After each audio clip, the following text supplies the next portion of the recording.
Ripota wako leo nimehudhuria mkutano wa tume ya pamoja ya ushirikiano kati ya Tanzania na Uganda.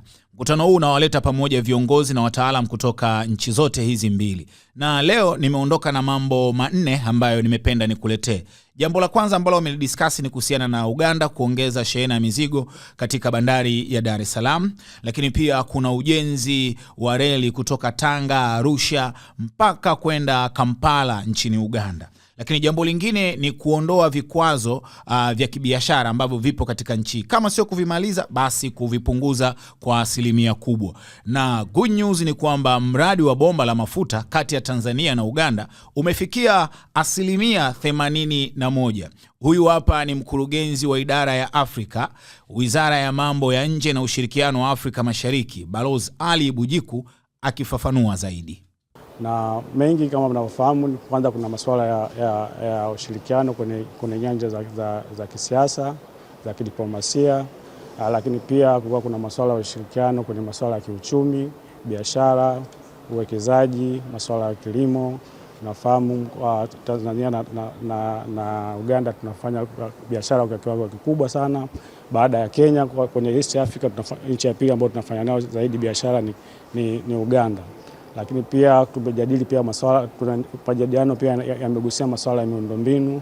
Hasa tunafahamu hivi sasa tunatekeleza mradi mkubwa sana wa bomba la mafuta kutoka Hoima mpaka kuelekea Tanga. Kwa hiyo ilikuwa ni moja pia ya maeneo ambayo tulikuwa tunajadili. Lakini pia kuhusiana na matumizi ya bandari yetu, tunafahamu kwamba hivi majuzi tulizindua meli kule Ziwa Victoria. Kwa hiyo Uganda wameonyesha nia kutaka kuongeza shehena ya mizigo ambayo wangependa ipite kwenye bandari yetu. Lakini pia kuna masuala mengine ambayo tunakuwa tunajadiliana.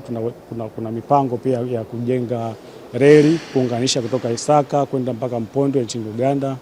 Lakini pia kuna mipango pia ya kujenga reli kutoka Tanga, Arusha, Musoma ambayo itapita ziwa.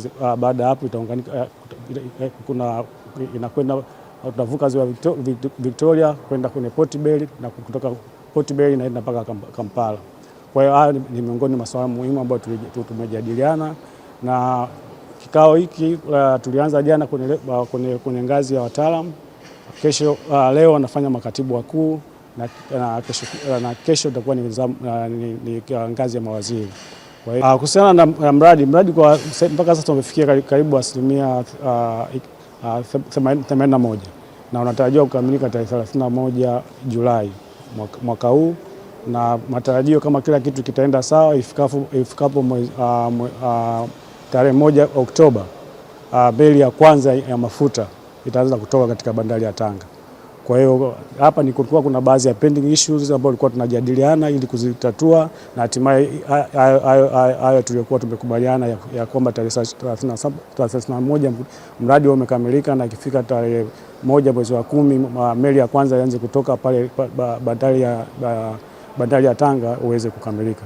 Hiyo swala la mafuta of course sio la kwetu sana, lakini tunataraji of course pamoja na kuwepo kwa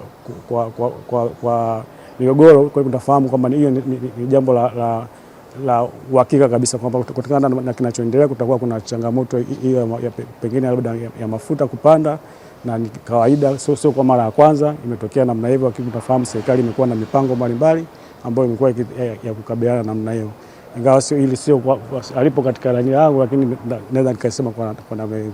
Asante sana. Mimi ni Pasco Mwakioma, Ayo TV, Dar es Salaam.